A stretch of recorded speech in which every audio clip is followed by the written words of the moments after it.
What's up? Welcome to the 11th Dimension. Today I wanted to go over Think and Grow Rich, specifically the chapter on sexual transmutation, the mystery of sexual transmutation, and just go over some of the things that I highlighted as I read that chapter. It's not very technical, so I get into the technicals in the course I'm designing, but this is more philosophy, the 10th step to riches. So basically starting off with, it's one of the strongest forces we have, right? Deep biological programming there, okay? It should be given an outlet through forms of expression that enrich the body, mind, and spirit. So I think the yogis had the practice of brahmacharya. And this was basically the practice of celibacy, but it was the practice. They were doing a lot of different breathing exercises and exercises in general to move that energy. They weren't just sitting around and letting that energy just like fester inside them, right? And so we need to be able to channel that energy into our lives. And one of the things he mentions is that a lot of men don't get successful until they're after 40, because that's the sex drive lowers a little bit and they're able to focus more on what they're trying to get accomplished. Instead of just thinking about sex all the time. So let's see the next thing that I underlined here. And again, I would suggest reading this whole chapter if you have a chance. There's certain things that I just stood out to me that I wanted to cover. So when harvested and transmuted, this driving force is capable of lifting people into that higher sphere of thought that enables them to master the sources of worry and petty annoyance that beset their pathway on the lower plane. I really liked that because I feel like sources of worry and petty annoyance, and that's not a great mindset to be in, right? That feels lower than like a state of joy and thinking about being excited and enthusiasm, right? Speaking of enthusiasm, he's like, if you're a speaker and you don't have that ability to transmute that energy into your speech, then you don't have the juice to it. You know what I mean? Even a great preacher that's preaching with passion has that energy. Is transmuting the sexual energy.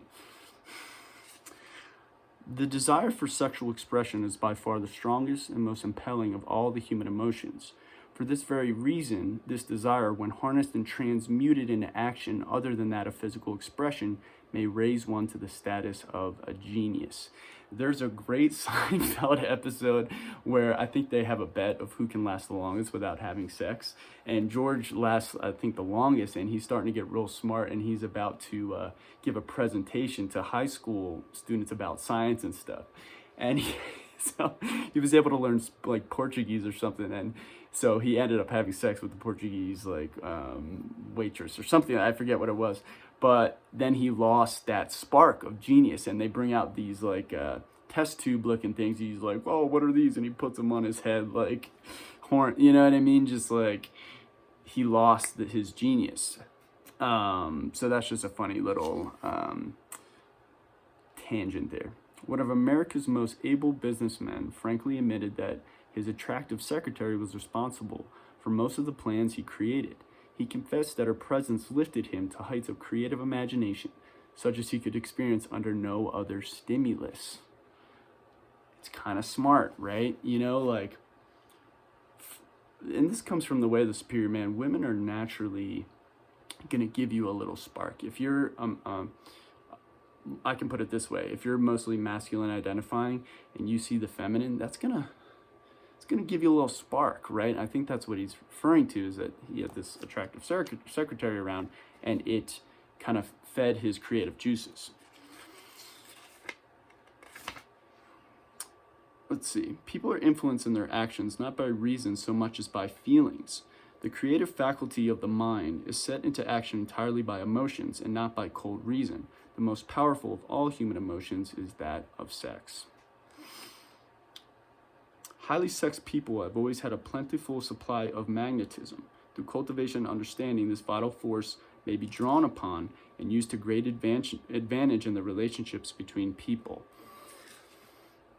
The public speaker, orator, preacher, lawyer, or salesperson who is lacking in a sex energy is a flop, as far as being able to influence others is concerned. This is interesting, right? Let me say that one more time. The public speaker, orator, preacher, lawyer, or salesperson who is lacking in sex energy is a flop as far as being able to influence others is concerned. The ability to influence others, to move, to act. This is why motivators, people that are really good speakers, get paid a lot of money, because they can use their power of speech and that energy to uplift others to get them to move, right? I'm practicing that right now, using the energy that I'm cultivating, because November's coming up and I'm starting a little early, so let's go. Master sales reps attain the status of mastery in selling because they, either consciously or unconsciously, transmute the energy of sex into sales enthusiasm. Let's go. Okay, and this is making me think of a story of some kind of young, I think he was a prophet of some kind, or just like religious figure. He wrote like kind of an epic tome of a book when he was like in his teenage years, and like I think he was trying to not have sex, so having to harness that energy and put it into something, writing, it's cathartic. So, look, sex is great, right? It's one of the best things we can experience as far as being human. But I think as men, getting some sort of mastery over it and being able to transmute it into, let's just say, financial prosperity for your family. It's going to trickle down, right? And once you have a feeling good about your state in the world and you feel good about your energy, then you can do what you want, I guess, So, yeah, and I thought about that in sales today, I like the charge that comes about when you're retaining, when you're not allowing yourself to have an orgasm, right? I feel it, I can feel the charge, and when I release, that charge is down. And there's nothing wrong with release, but I like riding the edge of the charge and trying to put that into the things I'm trying to manifest. In many instances, the woman in the case was a modest. So here, let's quote. It seemed quite significant to the author when he made the discovery that practically every great male leader whom he had the privilege of analyzing was a man whose achievements were largely inspired by a woman. That's where it gets interesting. In many instances, the woman in the case was a modest, self-denying wife of whom the public had heard little or nothing. In a few instances, the source of inspiration has been traced to the other woman. Perhaps such cases may not be entirely unknown to you. I don't know, I just thought of JFK for a second. Not every person knows, however, that overindulgence in sex expression may become a habit as destructive and as detrimental to creative effort as narcotics or alcohol. All right, so being able to master this energy. Let's see how many more pages we got. Reading through here, a little bit more left. Wrap this up. The years between 40 and 50 are, as a rule, the most fruitful. One should approach this age not with fear and trembling, but with hope and eager anticipation. Between the ages of 30 and 40, one begins to learn, if one ever learns, the art of sex transmutation. Let's go. If you're between 30 and 40 and feeling maybe a little lackluster in your life, this may be a good practice for you. The art of sex transmutation. Go back into your yesterdays at times and bathe your mind in the beautiful memories of past love. He starts talking about love too, and it's powerful. It will soften the influence of the present worries and annoyances. Taking the time, so, I've been in ceremonies where I felt like unconditional love. And when I think of that, life stresses me out. I feel annoyed, frustrated. But I've always tried to tell myself to remember those moments and be able to recall them, because it does kind of wash away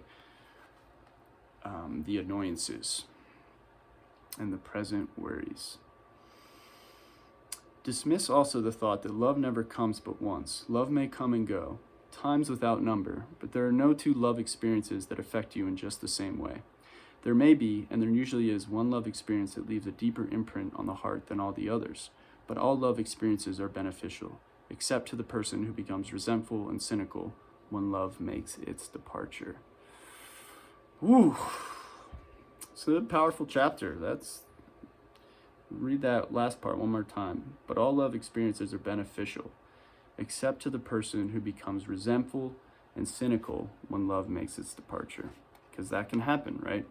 We can get cynical when we have love and then it leaves. Tons of songs about heartbreak.